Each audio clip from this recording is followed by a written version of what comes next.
গাজায় যুদ্ধের ময়দান এখন এক অদ্ভুত পরিস্থিতিতে পৌঁছেছে।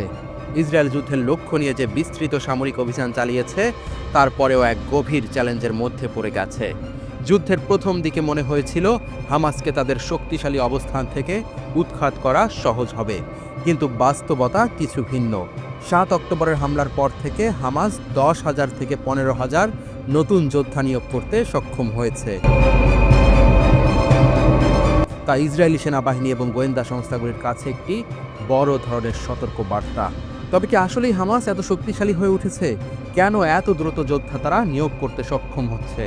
যুদ্ধের শুরুতে ইসরায়েলি সেনারা হামাসের প্রধান শক্তি, যুদ্ধ কৌশল, অস্ত্রের মজুত ও কমান্ড সেন্টার বিধ্বস্ত করতে প্রচেষ্টা চালিয়েছিল। কিন্তু হামাসের ভিতরের সংগঠন এতটাই দৃঢ় যে তারা ধ্বংস হয়ে গেলেও পুনর্গঠিত হতে পারে।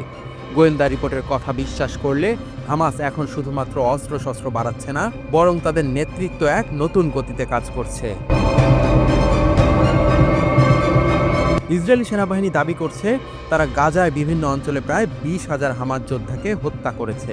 কিন্তু সত্যি কি এই পরিসংখ্যান সঠিক? যদি হামাসের নতুন সৈন্য সংখ্যা বৃদ্ধি পায়, তাহলে এই ক্ষতিপূরণের পরিমাণ কতটুকু প্রভাব ফেলবে? মার্কিন গোয়েন্দা সূত্রের মতে, হামাসের নতুন যোদ্ধাদের নিয়োগের ফলে তারা যে শক্তিশালী হয়ে উঠছে তা কেবল একটি সামরিক সমস্যা নয়, বরং একটি রাজনৈতিক এবং সামাজিক সমস্যা হয়ে দাঁড়িয়েছে।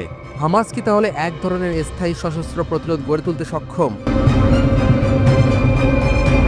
পররাষ্ট্রমন্ত্রী অ্যান্টনি ব্লিংকেন ১৪ জানুয়ারি সতর্ক করে দিয়েছিলেন যে হামাসের ক্রমবর্ধমান শক্তি এবং একটি দীর্ঘস্থায়ী বিদ্রোহ সৃষ্টি করতে পারে, যা ভবিষ্যতে ইসরায়েলের জন্য আরও বড় বিপদ সৃষ্টি করবে। তাছাড়া হামাস তাদের হারানো যোদ্ধাদের সংখ্যা আবার পূরণ করছে। এই তথ্য কি ইসরায়েলের জন্য সংকেত যে তাদের কৌশলে বড় পরিবর্তন আনতে হবে?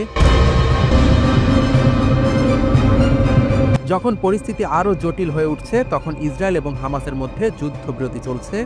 এই যুদ্ধবিরতির মধ্যেই ইসরায়েল সরকার ৪ জন নারী সৈন্যকে মুক্তির জন্য ২০০ ফিলিস্তিনি বন্দি বিনিময়ের আলোচনায় ব্যবস্থা করেছে।